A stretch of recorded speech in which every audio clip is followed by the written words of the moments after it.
নমস্কার বন্ধুরা, ভবঘুরে বিজয় ইউটিউব চ্যানেলে আপনাদের সবাইকে স্বাগত।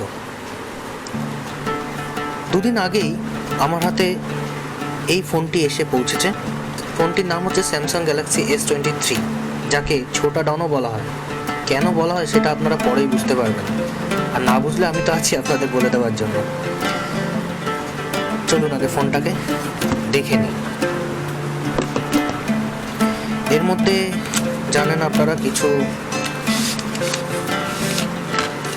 ইনস্ট্রাকশনস অ্যান্ড ম্যানুয়াল,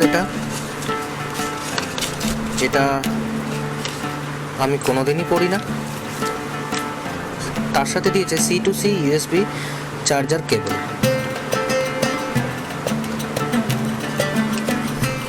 চলো এটাকে সাইডে রাখি। ওকে, এবার আসছি মেন ফোনটা। তোমরা দেখতেই পাচ্ছ ফোনটা আসার সাথে সাথেই আমি ফোনটা খুলে ফোনের ইউজ শুরু করে দিয়েছি। দুদিন ধরে আমি ফোনটাকে ইউজ করছি। এর মধ্যে প্রসেসর রয়েছে কোয়ালকম স্ন্যাপড্রাগন 8 Gen 2। এর স্পিড 3.36 GHz, খুবই ভালো। র্যাম 8GB, রম 256GB। কোম্পানি বলছে এর মধ্যে আপনি 6000 খানা ফটো ক্যাপচার করতে পারবেন, মানে মেমোরিতে রাখতে পারবেন। আর ক্যামেরার কথা যদি বলি তাহলে রিয়ার ক্যামেরা 3খানা আছে, একটা 50, একটা 10 আর একটা 12 মেগাপিক্সেল। ফ্রন্ট ক্যামেরা 12 মেগাপিক্সেলের, যেটা সেলফি তোলার জন্য যথেষ্ট। ক্যামেরা কোয়ালিটি খুবই দারুণ।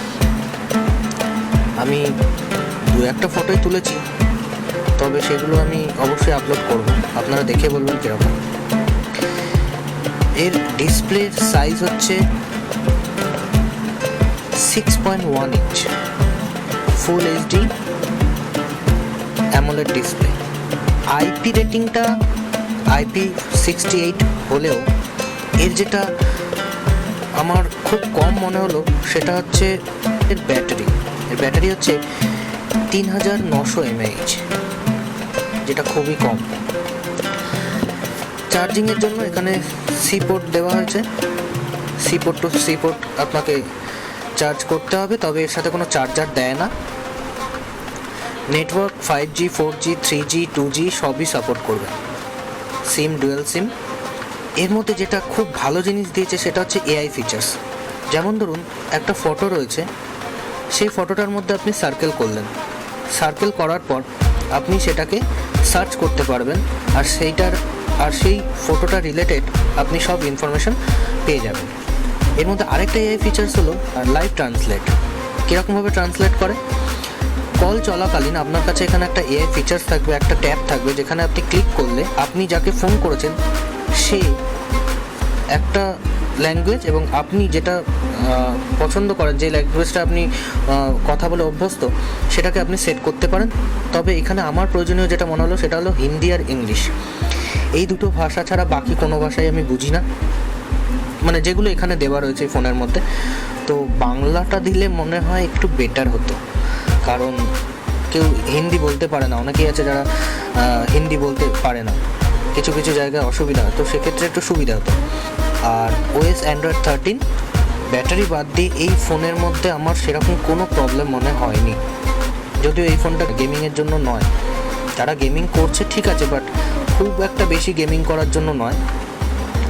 আপনি গেমিং করতে পারেন, কিন্তু চার্জটা খুব তাড়াতাড়ি শেষ হয়ে যাবে। তবে ব্যাটারিটা একটু ভালো হলে খুব ভালো হতো। এই ক্যামেরা কোয়ালিটি নিয়ে তো কোনো কথা হবে না।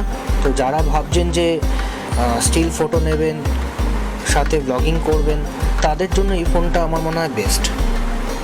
আচ্ছা, ফোনটার নাম ছোটা ডন কেন বললাম?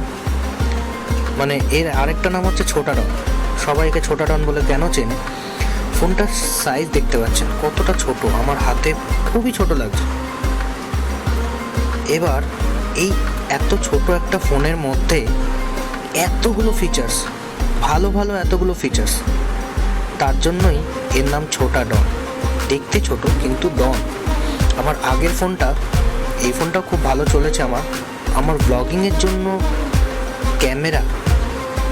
ক্যামেরা খুব একটা ভালো নয়, কারণ ব্লগিং করতে গেলে তোমরা জানো কোথাও হেঁটে যাচ্ছি, তো সেক্ষেত্রে ক্যামেরা একটু তো শেকিং হবেই, কিন্তু এর ক্যামেরা একটু শেকিং হলেই ভিডিও হ্যাং করতে শুরু করে। তো তার জন্যই আমি এই ফোনটা চেঞ্জ করেছি। তোমরা দেখতে পারো ফোন দুটোর মধ্যে সাইজ কতটা ছোট। এই ফোনটা হচ্ছে রিয়েলমি 10 Pro, আর তার থেকে তোমরা দেখো S23 কতটা ছোট, সেজন্যই একে বলা হচ্ছে ছোটা ডগ। যদি আমার ভিডিওটা তোমাদের ভালো লেগে থাকে তাহলে অবশ্যই লাইক, শেয়ার এবং সাবস্ক্রাইব করে দিও। যদি আরও কিছু জানার থাকে অবশ্যই কমেন্ট করো। Tata, bye bye and see you.